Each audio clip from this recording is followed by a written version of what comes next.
Hello, I'm Elise Vance, the author of the channel Borrowed Lives, and I offer you fascinating stories. Like and subscribe to my channel. The explosion at the chemical plant 6 years ago took my husband's ability to ever have children. To protect his fragile masculine ego, his high-status parents begged me on their knees never to spill the truth. So, to shield him, we told the world that I was the infertile one, that my body was the broken link. I carried that heavy, shameful crown for 6 whole years without a word of complaint. Then, on a dreary Tuesday evening, his young mistress appeared on my front porch, 7 months pregnant, gently holding her round belly, and asked me to step aside for the sake of true love. My husband, Julian, casually slid the settlement agreement across the dark mahogany dining table as if he were bestowing a grand blessing upon me. "You can't give me an heir, Evelyn," he said, his tone flat, devoid of any warmth. "I can't just let the Vance lineage stop with me. You have to understand." He had no clue that the girl sobbing uncontrollably on our velvet sofa had already gone through half a box of my expensive silk blend tissues, so while he wasn't looking, I had swapped them for the rough, recycled ones my mother-in-law bought in bulk from discount warehouses. The girl wiped her tear-stained cheeks and came away with gray paper lint stuck all over her face.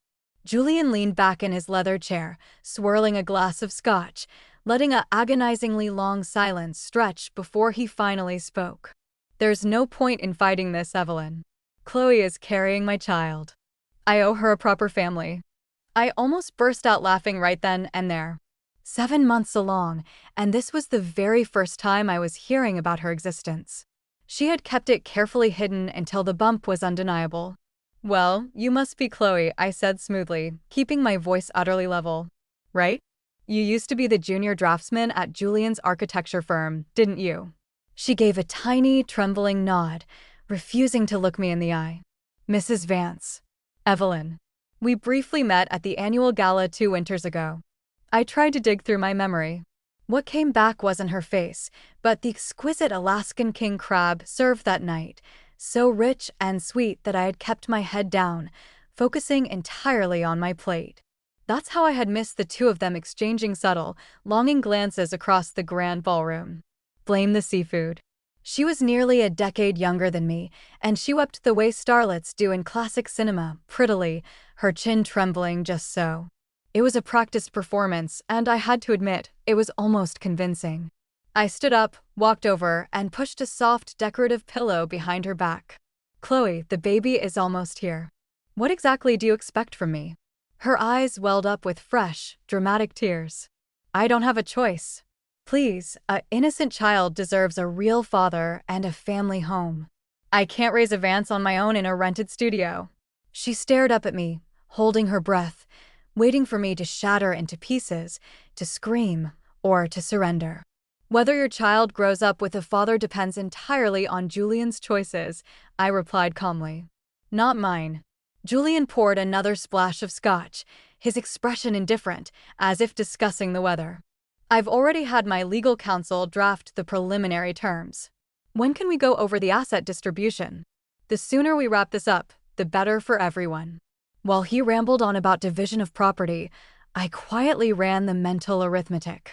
The coastal villa we purchased 3 years into our marriage was acquired jointly, meaning it was community property.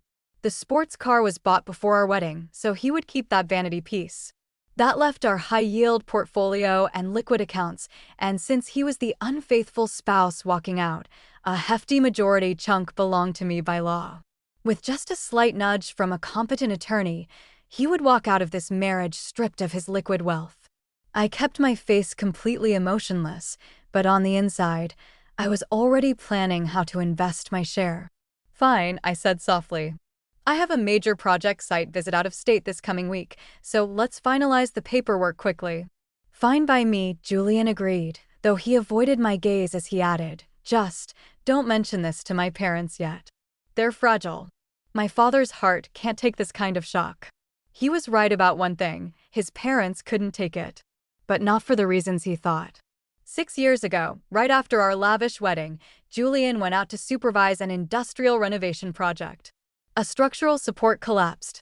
By the time I rushed to the trauma center, the lead surgeon had already pulled me into a private room. The impact had caused permanent, irreversible damage to his reproductive organs. He would never, ever be able to biological father a child. His mother had practically collapsed onto the waiting room tile when she heard the medical diagnosis. My Julian was valedictorian. He won Young Architect of the Year 3 times before 30. How could fate do this to a man with such a brilliant future? I never quite grasped the logical leap between being talented at structural design and being immune to falling steel beams, but she spent 20 minutes hyperventilating, listing every academic honor he'd won since middle school, right down to his perfect board exam scores. The attending physician shook his head and whispered in my ear, "You might want to get her a sedative before she hyperventilates." Julian's father, a stern, old-money patriarch who built a ranching and real estate empire, just stood by the window, staring out into the dark. Then, the old man made a cold, calculating decision that defied all ethical logic. "We don't speak of this at family gatherings. We don't tell the press. And above all, we never, ever speak a word of this to Julian," the old man commanded, his voice like grinding stone. I will not have my only son's confidence as a man shattered. My father-in-law had made his early fortune managing livestock operations in Texas before moving into commercial real estate. In his youth, he had been the most ruthless hand with a castrating iron in 4 counties. The way he used to explain it over Sunday dinners, you could take the most aggressive, wild bull in the territory, and the moment you neutered it, all the fire, drive, and fight drained out of the beast forever. His favorite story was how he once cornered a rogue 400-pound bull in the brush. 8 men couldn't hold it, but he had it subdued and gentled before noon. From that lifetime of handling cattle, he had drawn one absolute rule that he treated like sacred scripture: a man is no different from a bull. Take away his pride, and you break his spirit entirely. He believed that keeping Julian in the dark was the only way to preserve his ambition. Then the old man turned his piercing gaze toward me. "From this day forward, we inform everyone that the biological issue is yours. Whatever blame, whatever whispers come, you take them. We protect my son standing at all costs." I raised a single finger, pointing incredulously at my own chest. "Me? You want me to take the public humiliation?" He nodded sternly, as if signing a corporate decree. "It is a heavy sacrifice, but it is your duty as his wife." Truth be told, it wasn't an entirely terrible arrangement at first. After I agreed to take the fall, my in-laws treated me with unprecedented deference.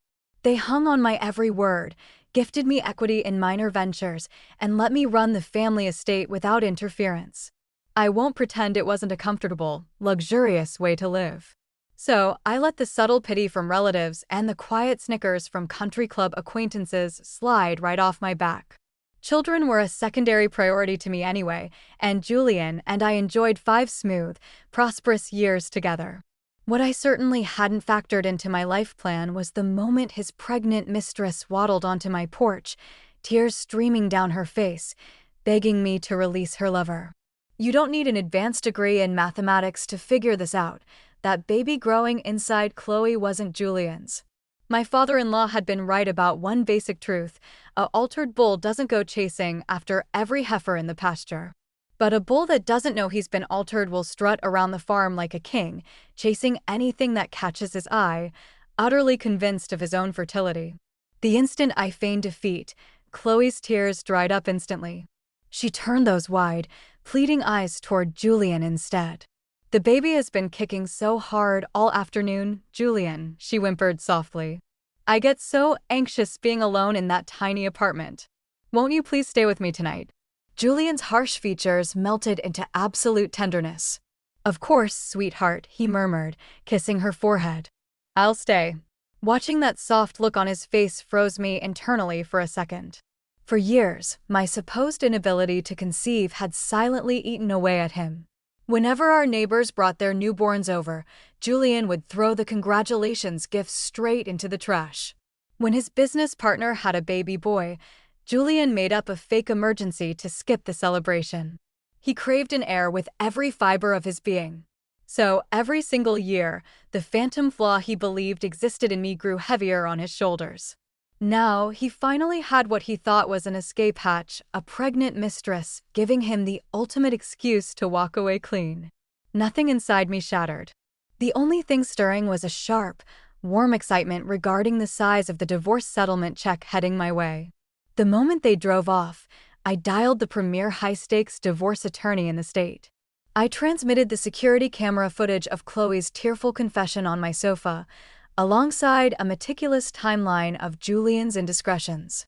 None of his cheating was news to me. I had been keeping discreet tabs on his activities for months, anticipating this exact outcome.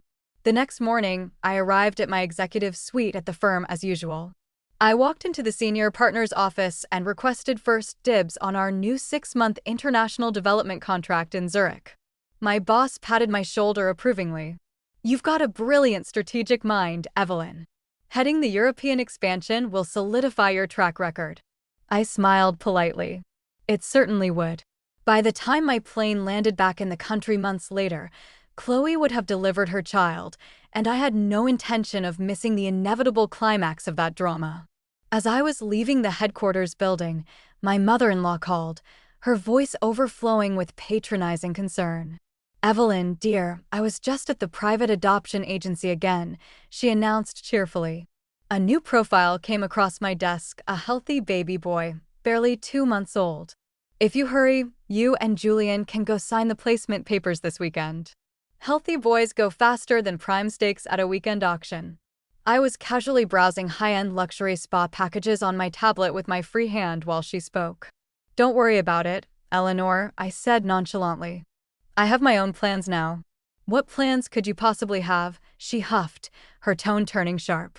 "You won't be able to conceive 10 years from now either. It's better to adopt while Julian is still patient with you." I let out a soft, cool laugh. "And whose fault do you think that really is, Eleanor?"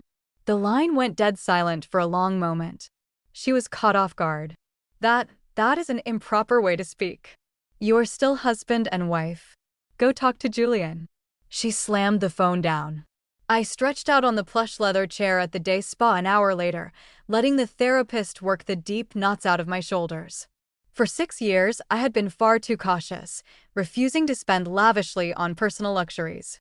It was funny how quickly that instinct vanished when freedom was in sight. After the treatment, I went on a shopping spree, charging high-end designer wardrobe pieces straight to Julian's primary credit card. He undoubtedly assumed I was sulking over the separation and blowing off steam.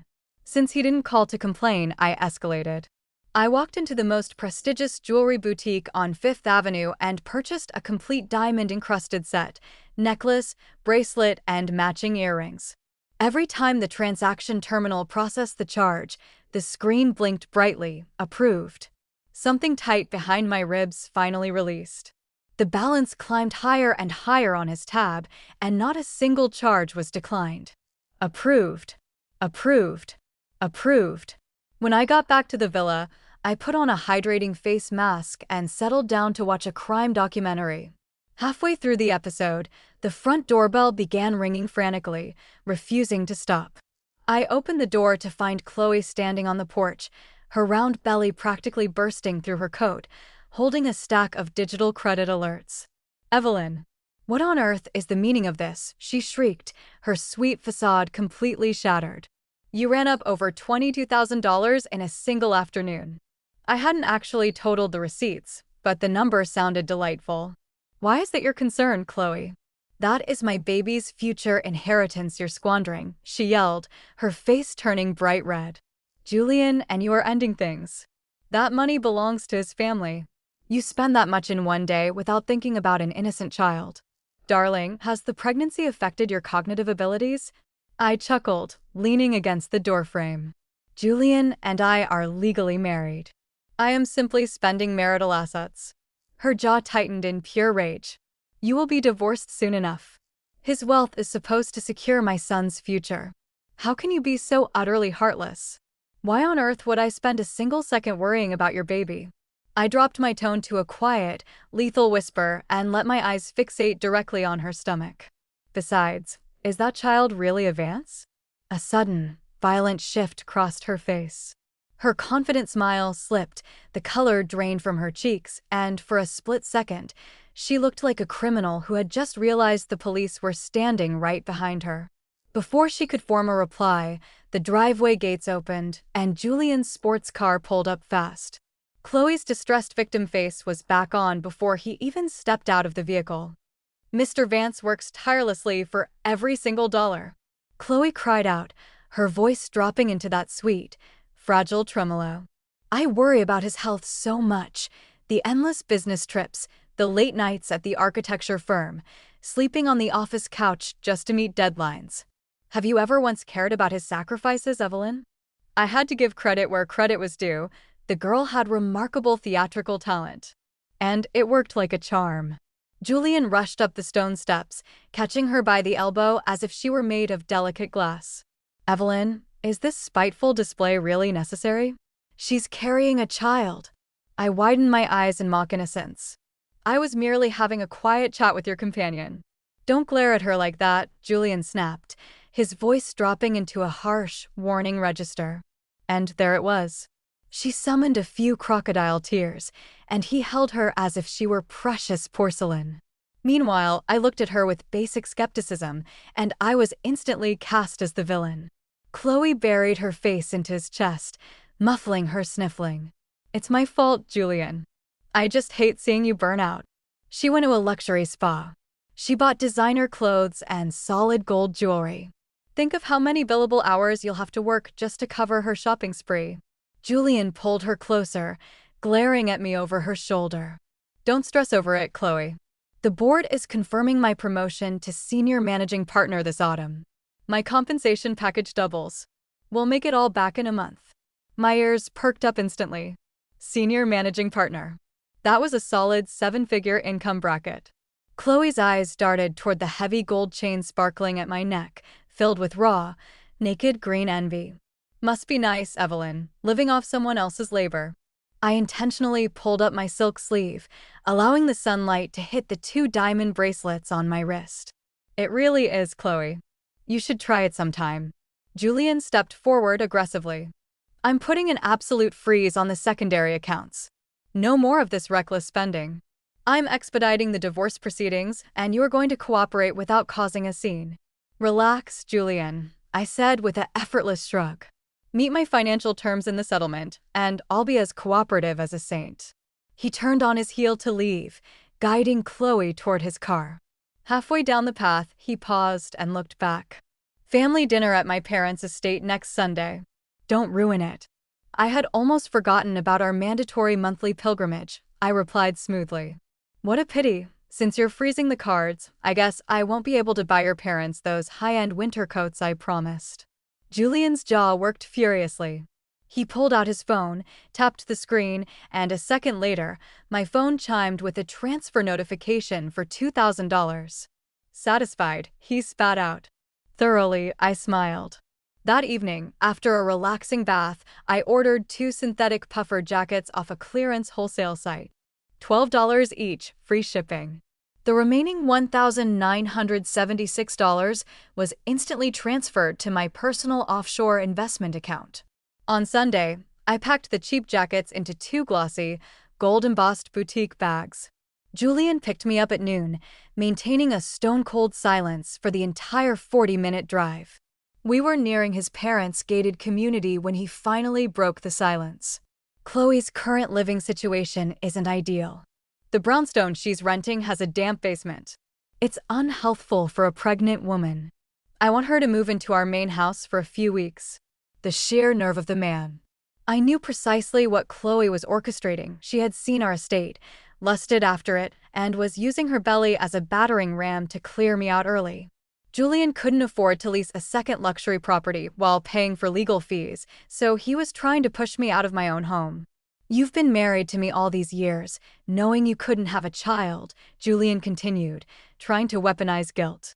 "I bore that quiet disappointment for 6 years, and now you won't make one tiny concession for my heir?" I took a slow, deep breath and let it out softly. "I am not surrendering the residence before the legal split is finalized. Rent her a suite at a boutique hotel. She feels guilty about the expense," Julian insisted.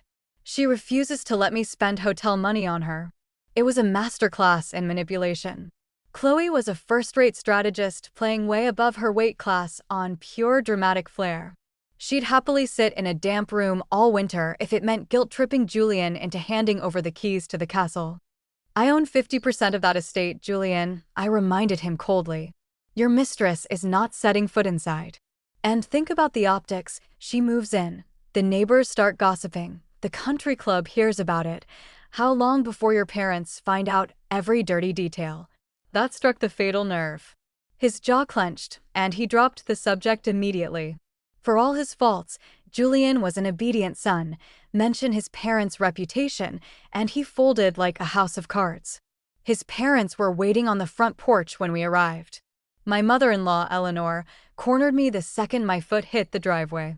"Evelyn, did you reconsider what I said about the adoption agency?" she demanded in a sharp whisper. "That baby boy, I saw his eyes like dark grapes, smiles at everyone.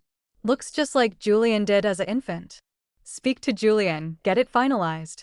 I yawned softly and handed her the boutique bag. "Here are the new designer coats for the season. Ultralight insulation. Just for you and Arthur." Inside the grand living room, my father-in-law, Arthur, sat near the stone fireplace in a thin linen shirt, sipping aged bourbon, looking immensely pleased with himself. He spent 10 minutes bragging about how he had just closed a major land deal, claiming no developer in the state had a sharper instinct than his. I smiled politely, keeping my lethal thoughts strictly to myself. "You might want to save some of that pride for your son, old man." Drinking whiskey in the middle of the day. Eleanor scolded her husband, cutting eyes toward Julian.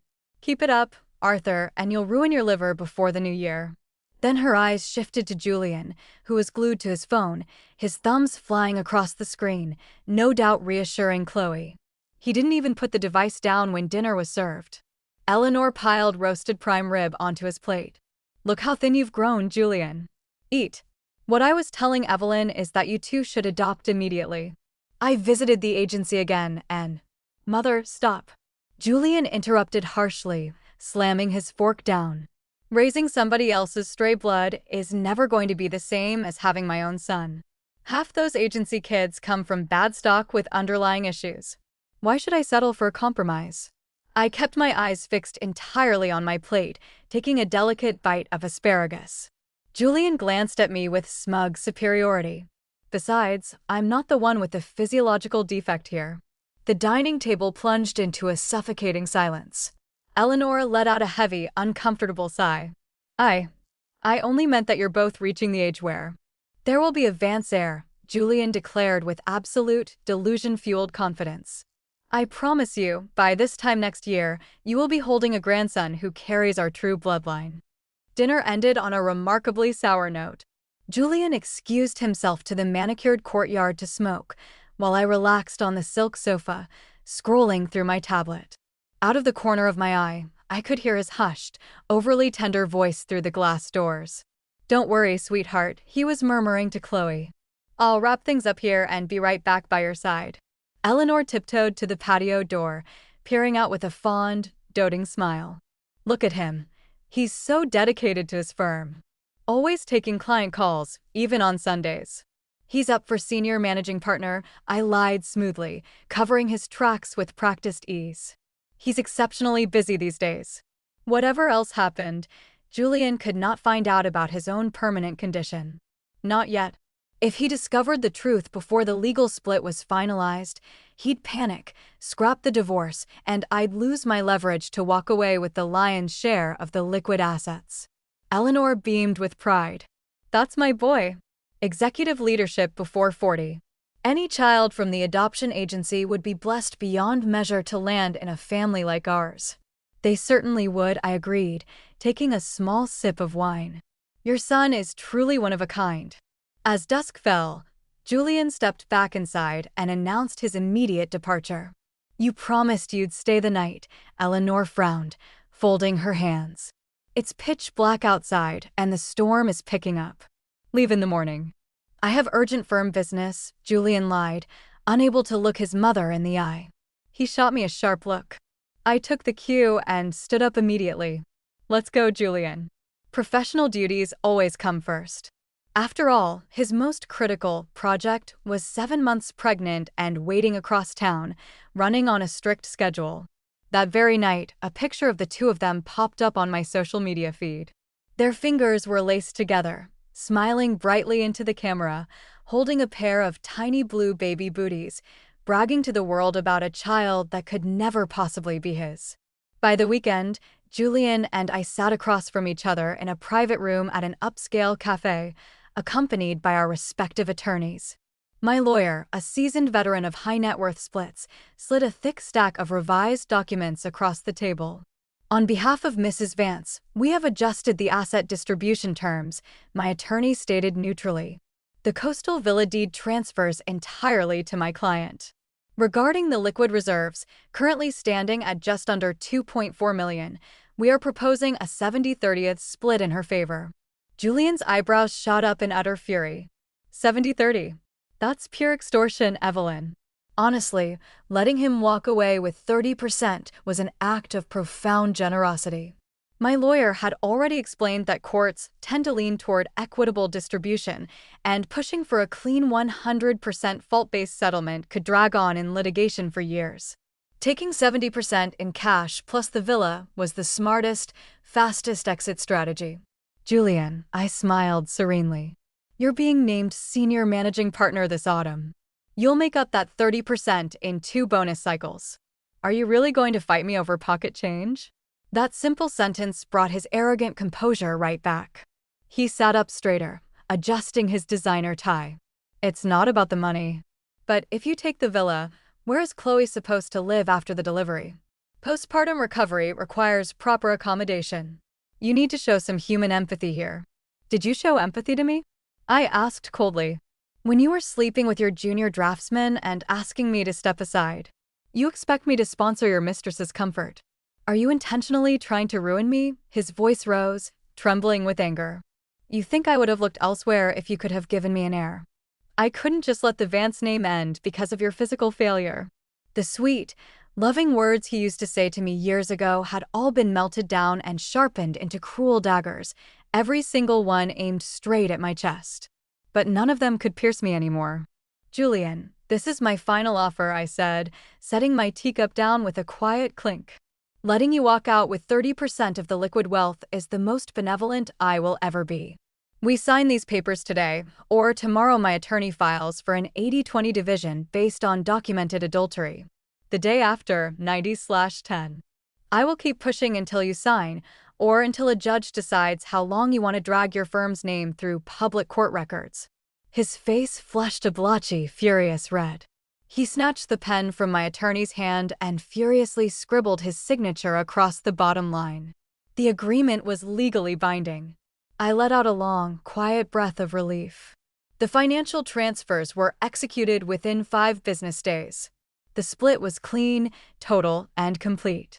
2 days later, Chloe posted a photo of a custom diamond engagement ring alongside a fresh marriage license application. She truly was an extraordinary strategist, landing a wealthy, gullible husband and securing a father for her unborn child in record time. None of it was my concern anymore. By the end of that week, I was sitting in first class on a long-haul flight to Europe. My ex-mother-in-law called my phone while I was resting in my hotel suite in Zurich, jet-lagged and exhausted. Her voice shrieked down the line in unbridled fury. Evelyn, what is the meaning of this headline? When on earth did you two get a divorce? A scandal this massive, and you didn't say a single word to me. Do I even mean anything to you as a mother? You don't, I replied calmly, leaning back against the plush pillows. Was there something specific you needed, Eleanor? In the background, I could hear Arthur roaring in the background, smashing something fragile against the wall. Julian claims Chloe is pregnant with his child. Eleanor wailed. He says he had the medical clinic verify the pregnancy. He says it's a boy. Do you honestly believe that child is a true Vance? Obviously not, I yawned softly. I'm currently overseas, Eleanor. Whatever existential crisis your family is facing, go discuss it with your brilliant son. Why are you screaming at me? Her screeching turned into hysterical weeping. Her precious boy had been utterly duped, taken for a ride, tricked into raising another man's bastard child under his own name. She began hurling every vile insult she knew at Chloe, calling her a parasitic gold digger who had smuggled strangers' blood into their noble family line. I listened patiently, letting her vent her outrage for a few minutes. Then, with absolute gentleness, I delivered the final blow. They are legally wed now, Eleanor. The crown is on his head, and it isn't coming off. You and Arthur spent 6 years wanting to protect his fragile pride as a man, didn't you? Well, this is the part where you swallow the bitter truth and smile for the family photos. My ex-in-laws were trapped in an impossible dilemma with no way out. They couldn't tell their son he was medically incapable of fathering a child, and they couldn't stand to watch him fall victim to such a blatant deception. Look at it this way, I added, unable to hide the faint amusement in my voice. Julian was never going to give you a biological grandchild anyway. Adopt a stranger's child, raise your mistress's child. How is it any different in the end? By the time I finished speaking, Eleanor was sobbing so hard I had to pull the receiver away from my ear. I bade her a pleasant evening and hung up, going to sleep with a completely clear conscience. 2 months passed. A new update from Julian's profile drifted onto my network feed, a professional portrait of a newborn baby boy wrapped in blue silk, tagged with a glowing caption. So, his parents still hadn't summoned the courage to tell him. Magnificent. The longer he remained trapped in his delusion, the more catastrophic the crash would be when the floor finally gave way beneath his feet. The higher his investment, the deeper his ruin. I gave the photo a polite click and put my phone face down. When my initial overseas rotation ended, I returned home briefly before taking my permanent reassignment. While stopping by my old luxury residential complex to collect some remaining documents, I ran straight into the happy couple in the lobby. Chloe was pushing a sleek, designer stroller, with Julian walking tall beside her like a proud conqueror. The moment she saw me, her face lit up with triumphant malice. Evelyn. It's been so long. She had intentionally leased an apartment in my building just to rub her victory in my face. Charming baby, I observed dryly. He's our little miracle, she beamed, adjusting the expensive organic blanket inside the stroller. And his father was officially confirmed as senior managing partner at the firm the very morning he was born. Oh, I raised an eyebrow. I thought the executive board sign-off wasn't scheduled until later this month. Julian puffed out his chest, his voice full of familiar condescension. A mere formality. The board unanimous vote is locked in. I nodded slowly, offering a polite congratulations that contained not a single trace of sincerity. That night in my penthouse, I opened my laptop and pulled up an encrypted folder I had built over 2 full years. I reviewed the contents, a comprehensive, undeniable paper trail detailing every illegal kickback, shell company transaction, and rigged vendor contract Julian had orchestrated at his architecture firm. Years of meticulous evidence, dates, amounts, hidden offshore accounts. He thought I had been blind. I had started building that file the exact year his father asked me to take the blame for his condition, the year I realized the only shield you can trust is the one you forge yourself. I wasn't going to keep protecting a man who had discarded me after I carried his secret for 6 years. The executive board members, who hated corruption far more than bad publicity, were about to receive a very interesting email. Julian had spent 10 years clawing his way toward that senior managing partner seat. The formal board sign-off was 3 days away. He had no idea that his entire career was already balancing on a razor's edge. I hovered over the icon. The send button made no sound. That felt almost disappointing. A moment this decisive deserved a thunderous applause, or at least a pop of champagne. Instead, the screen simply blinked once, sent. If patience was a virtue, I had refined mine into a high-precision weapon. I closed the laptop, made myself a cup of chamomile tea, and booked a full-body spa treatment for the next morning. A woman must take care of her skin while watching her enemies dismantle their own lives. The first hairline fracture appeared 2 days later. Julian's firm had scheduled an executive celebration lunch to honor his promotion. Catering had been arranged, press releases drafted. Instead, the lunch was abruptly canceled, the board vote was put on indefinite hold, and the internal announcement vanished from the company portal. A former colleague texted me the office gossip before dinner, Julian had been summoned to the top floor by internal audit and emerged an hour later looking like he had seen a ghost. Security didn't escort him off the premises immediately, but his administrative access was instantly revoked for system compliance review.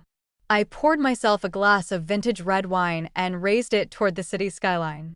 The following morning, my phone rang. Julian's name flashed on the screen.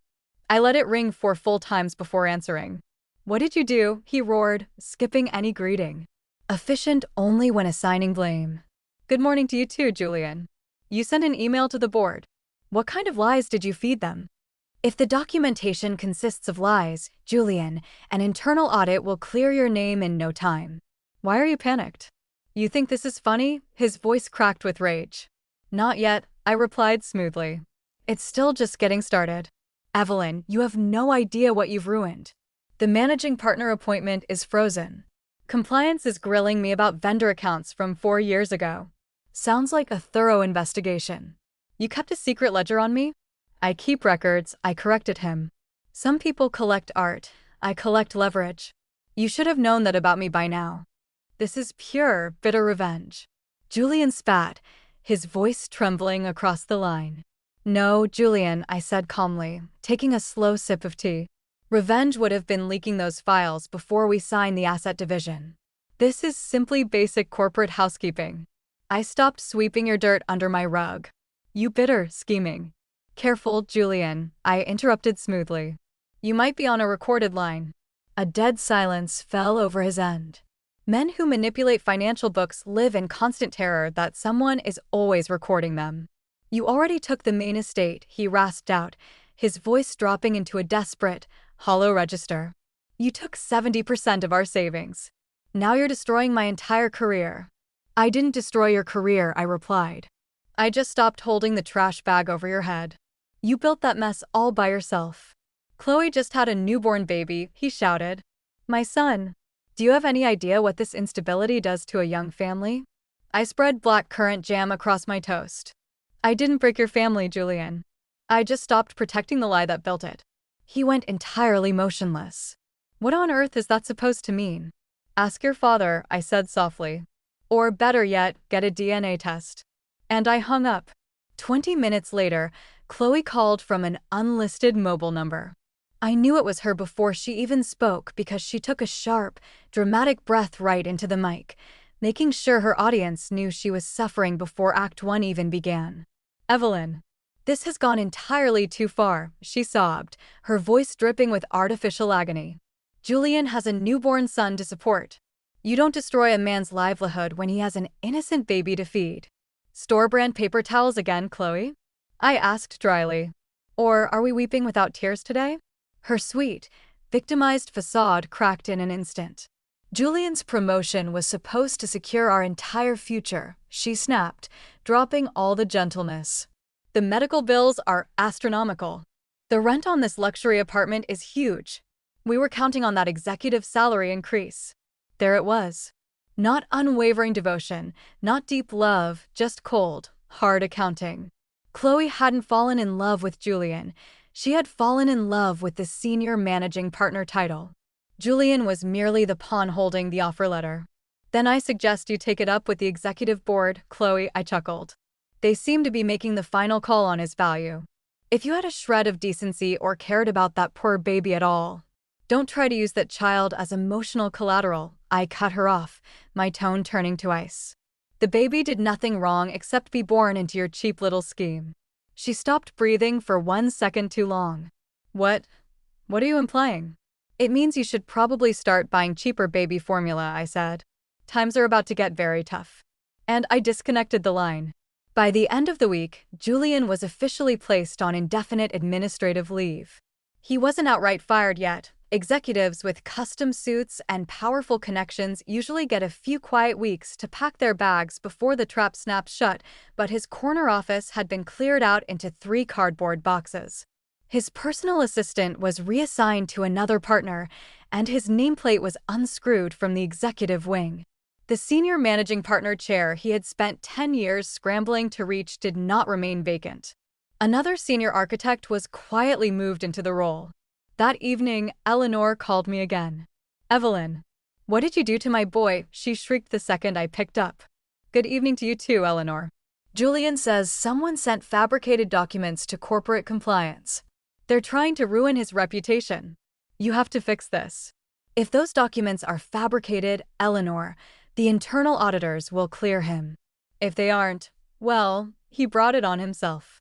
She broke into heavy, practiced sobbing. Chloe is beside herself. The baby is so small. Julian is under immense psychological pressure. You got your money. You got the house. What more could you possibly want? Peace, I replied simply. Mainly from your family's constant phone calls. You have to intervene, she pleaded. For 6 years, we treated you like our own daughter. No, I corrected her coldly. For 6 years, you treated me like a thick curtain, something to drape over the giant hole in your family's wall. Her breath hitched in her throat. You built an entire dynamic on protecting Julian's fragile pride, I continued. Don't look so shocked now that the ceiling is caving in on your heads. In the background, I could hear Arthur grumbling angrily, demanding to know if she had forced me to fix the situation, as if I were a hired contractor bound to fix their plumbing. Put me on speakerphone, Eleanor, I commanded. I don't like repeating myself to people who share the exact same delusion. A rustle of fabric sounded through the line, followed by Arthur's booming, gravelly voice. Evelyn, whatever personal dispute you and Julian have, he is a young man with a family to support. You need to retract these allegations. How charming, I replied, my tone dripping with quiet venom. When I was part of your family, I was expected to swallow every humiliation without a whisper. I agreed to protect his pride years ago. I never agreed to let him trample me once he felt powerful.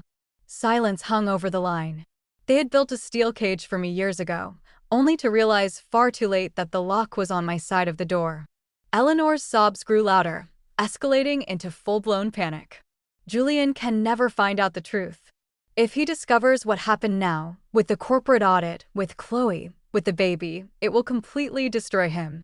Then call the trauma surgeon who diagnosed him 6 years ago, I said nonchalantly. Or better yet, call Chloe and ask her who the biological father really is. You have plenty of options. Evelyn, what are you talking about? Eleanor squeaked, her voice suddenly tiny. You knew that baby wasn't his, I stated plainly. You knew before Chloe even finished her first trimester. The phone line went so quiet I could hear the faint hum of their air conditioner in Texas. That complete, terrified silence was worth every bit of trouble I had ever endured.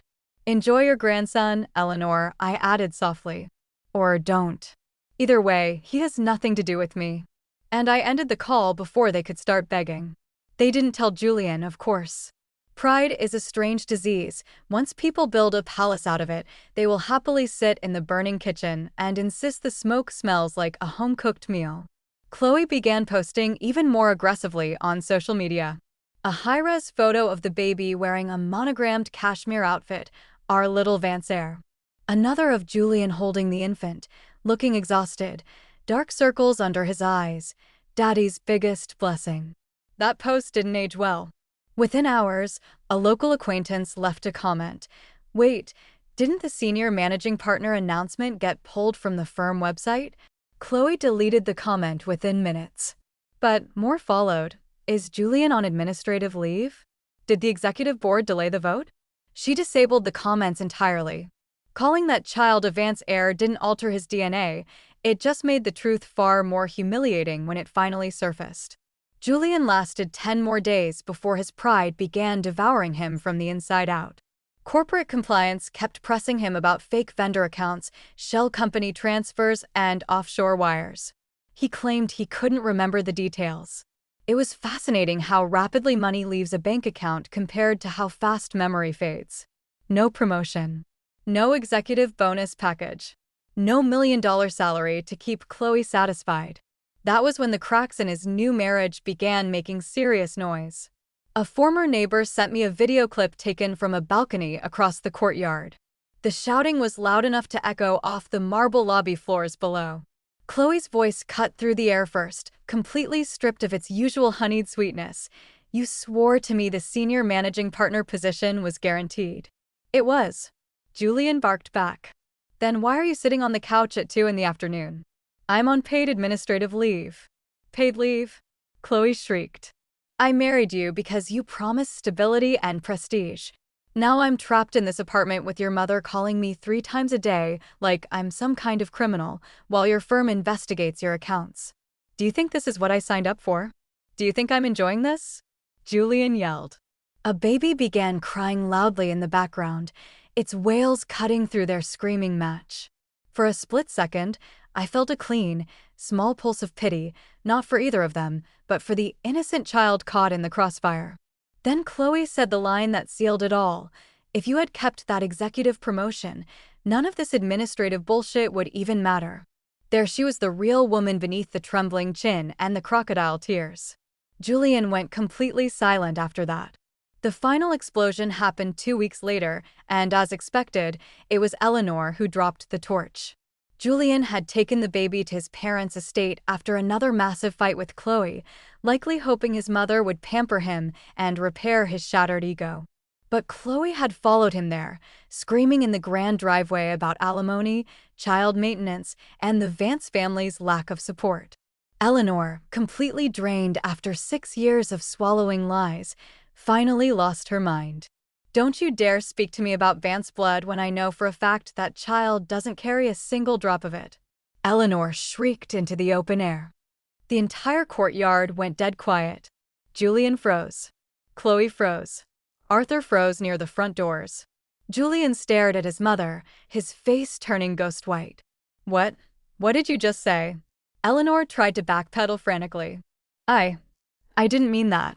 Julian slowly turned his gaze toward Chloe. What is she talking about? Chloe clutched the baby so tightly the infant began squalling. Your mother has lost her mind. She's always hated me. Arthur slammed his fist against the porch railing.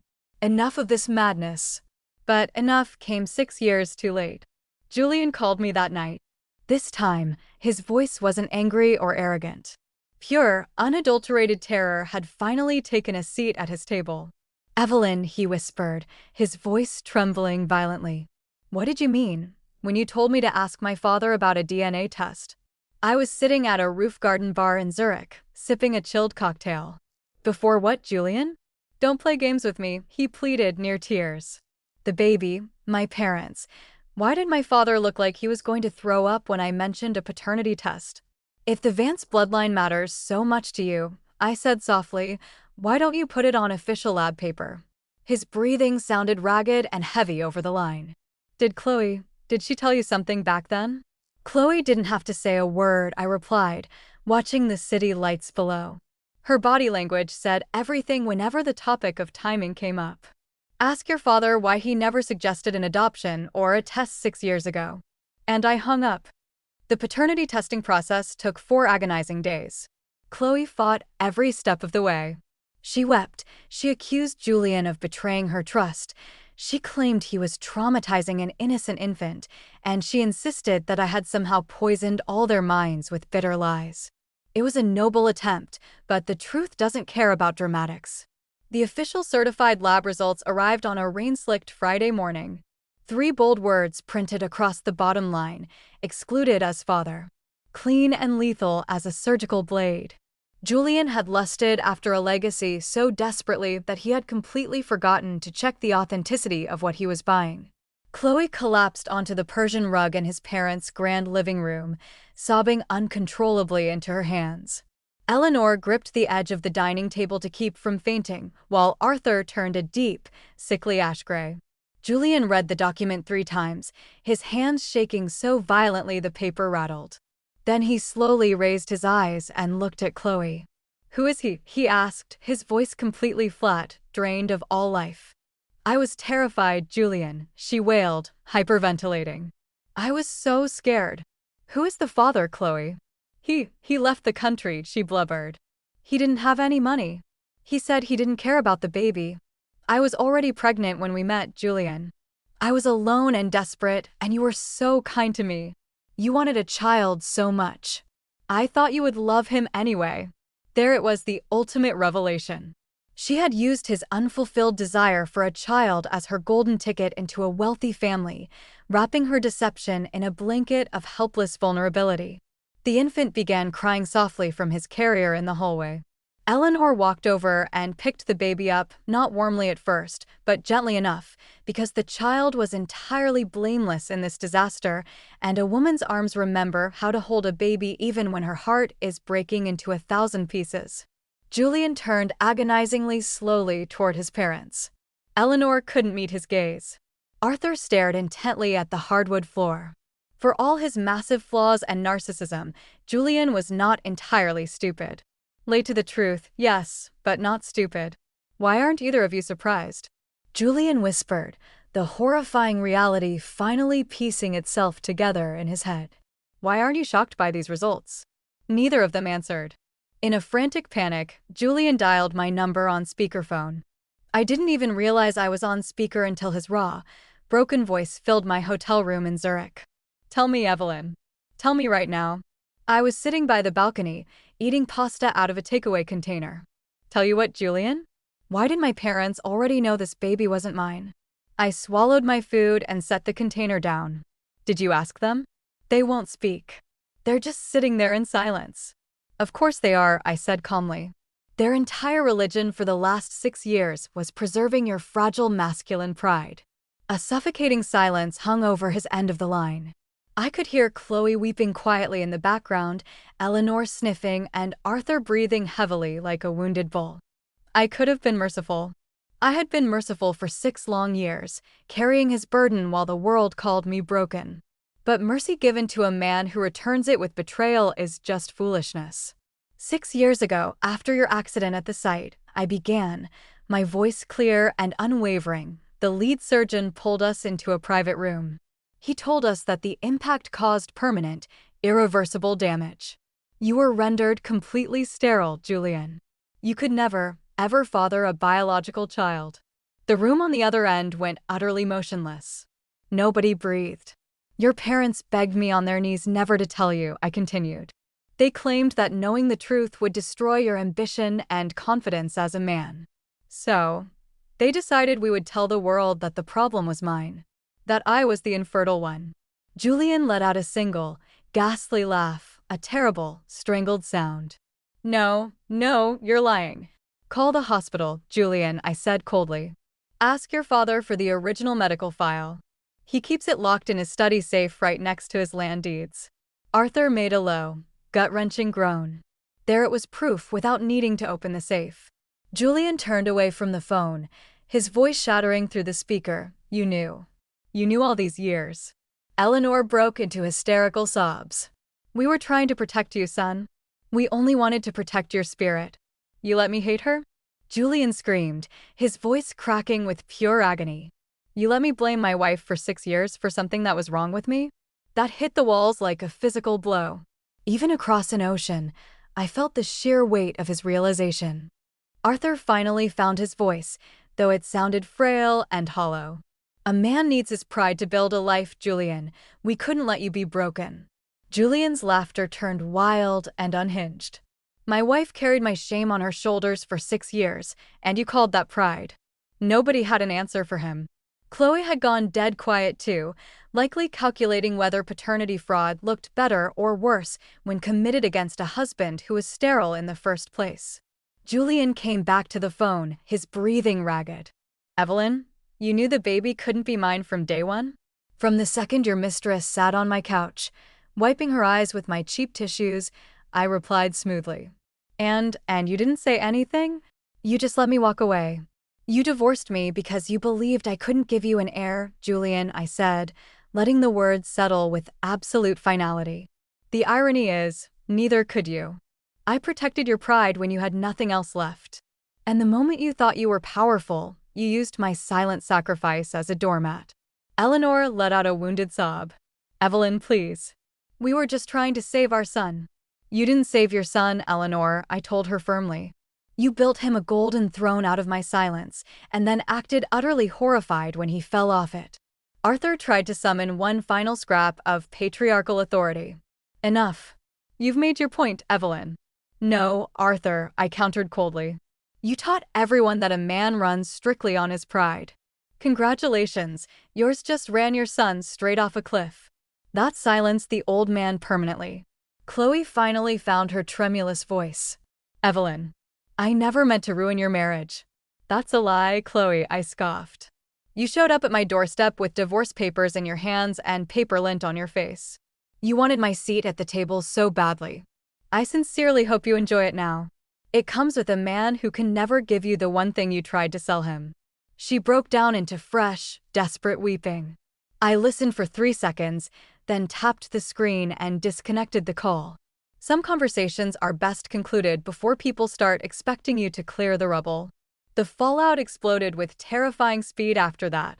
Julian immediately filed to annul the marriage and challenged all financial support arrangements regarding the child. The fairy tale of Mrs. Vance, mother of the heir, disintegrated before breakfast. The Vance family cut off every penny of extra financial support to Chloe. Eleanor, who had once called Chloe a parasite, was now stuck helping care for a baby she resented, trapped by the very lie she had constructed.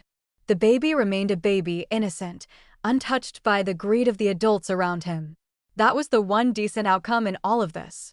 Chloe tried to track down the biological father, only to discover he was living in a rented room above a laundromat with another girlfriend, possessing zero money, zero assets, and zero desire to take responsibility. No real estate empire, no executive salary, no Vance name. She ended up moving back in with her parents, stripped of her lifestyle, her reputation, and her ambition. The architecture firm completed its internal compliance investigation a month later. Julian was officially terminated for cause.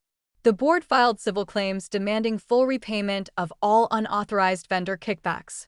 His professional license was placed under state review, his executive badge was deactivated, and his former colleagues avoided his name like a contagion.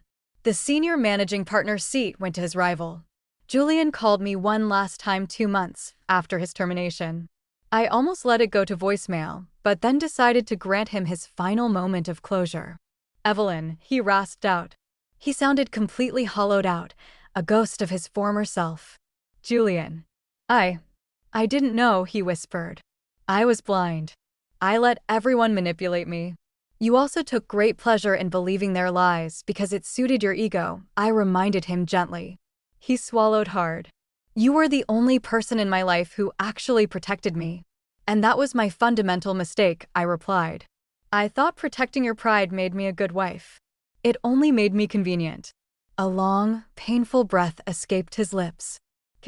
Is there any chance we could ever start over? I looked around my bright, spacious penthouse apartment in Zurich. The clean white walls, the floor-to-ceiling windows overlooking the lake, my executive contract sitting on the desk with my name, and only my name, printed on every page. No, Julian. I know I don't deserve it, he said softly. Did you ever truly love me? Something quiet and ancient stirred briefly inside my chest.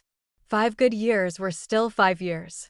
They weren't all dark, nor were they all built on malice. But the man I had loved 6 years ago had died long before the divorce papers were signed. I loved the man I thought you were, I told him honestly. But that man didn't survive the arrogance, the mistress, or the mirror. He made a sharp, broken sound in his throat. I don't even know who I am anymore. That is no longer my problem to solve, I said quietly. And I ended the call, blocking his number permanently across every device. I accepted a permanent executive director position in Europe shortly after. My settlement funds were safely invested, generating substantial returns. The coastal villa was rented out to a high-profile diplomat for a lucrative monthly sum. My career flourished. I bought designer clothes without worrying about a husband's card limits, and I frequented luxury spas without a shred of lingering guilt. Most importantly, I replaced every cheap tissue box in my home with the softest, most luxurious silk blend tissues money could buy. Months turned into years. The Vance name faded entirely from industry chatter, occasionally resurfacing only as a cautionary tale about corporate compliance and hubris. Eleanor and Arthur aged a decade in a single season, watching the proud family line they had worshipped end precisely where the surgeon had declared it 6 years ago, in complete silence. I didn't rejoice over their downfall. Nobody had died, but justice had finally been delivered.